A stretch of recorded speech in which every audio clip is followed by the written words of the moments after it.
Well, happy Monday to you. Oh, happy Monday. Ni hao.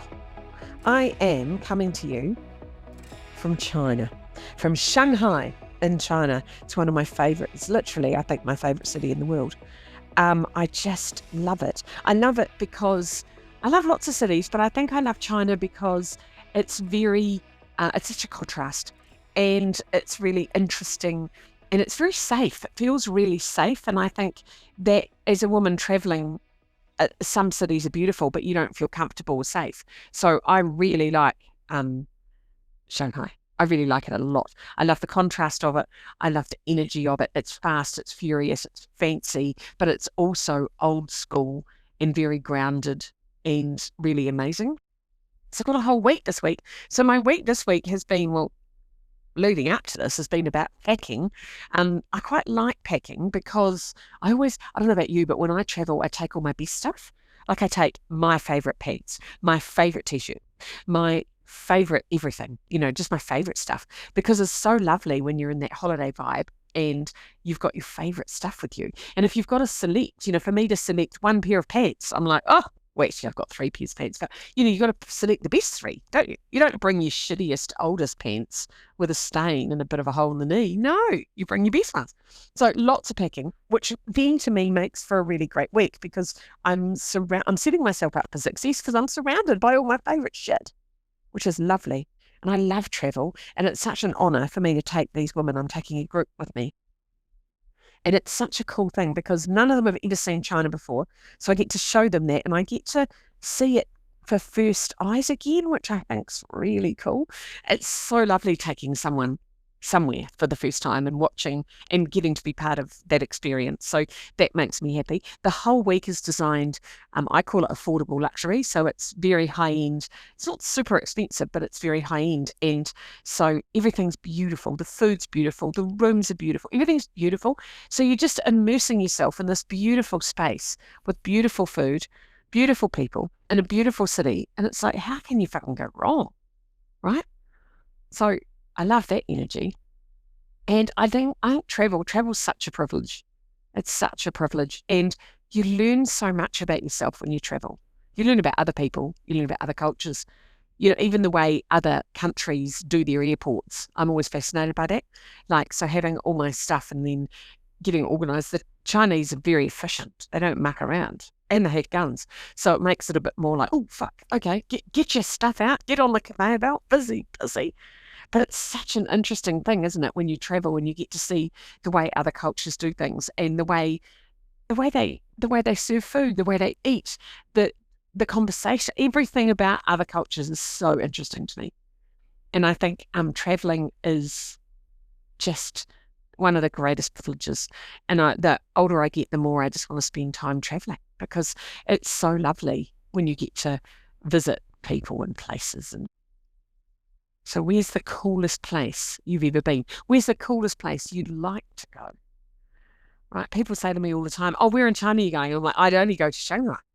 Because I don't really care I don't want to go to sort of shitty average places. And I really love to stay in one hotel. So I love to stay in one place and really explore it properly. And I think you've got to find places that tick your boxes. I'm going to Italy later in the year. And I'm trying to decide which cities I want to spend time in because I've only got limited time. And it's like, okay, so then I'm Googling, I've never been there. So I'm Googling Rome, I'm Googling Milan, I'm Googling Florence, I'm Googling, what's the water one? Venice.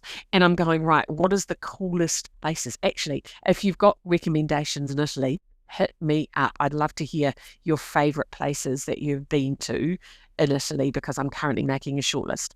And I love the idea of that because you've got all this possibility ahead of you of where you could go and what you could do and what would be the coolest things to see.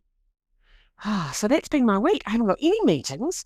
I haven't got anything really to prepare for except myself and my shit in a bag to have an amazing week. Aren't I lucky? So lucky. So I started doing these trips a long time ago. My brother was living in China and I went up to visit him. Had no real interest, only went because he had children and I was desperate to hang out with my niece and nephew and just fell in love with the place. And I've been going ever since.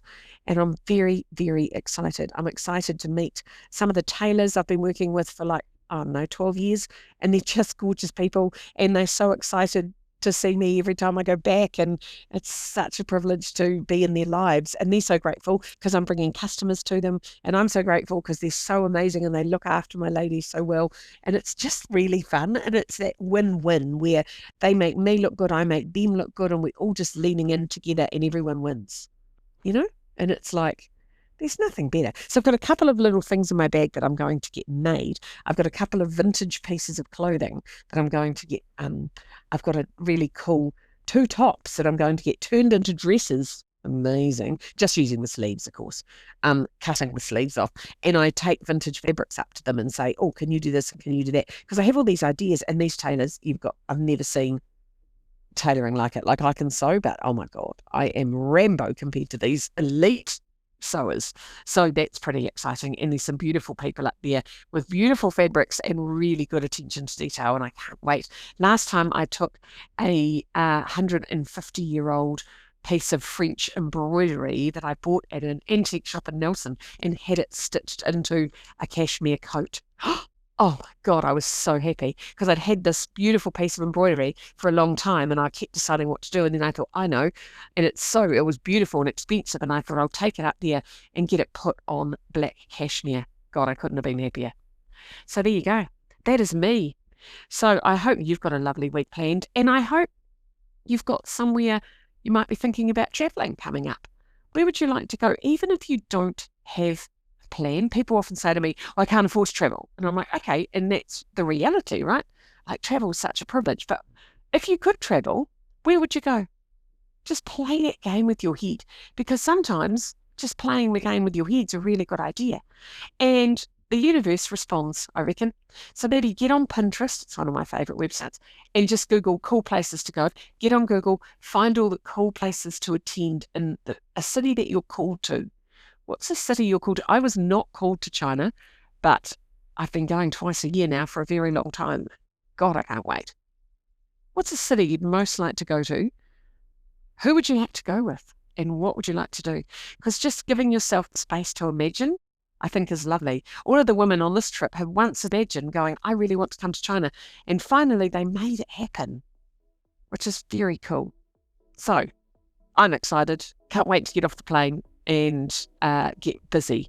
Going to be very warm though, so I've got very light clothing because it is going to be warm.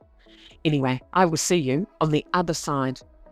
I'll be in touch on Friday to let you know what my observation is of the bloody week in China. It's going to be amazing. See you soon. Bye.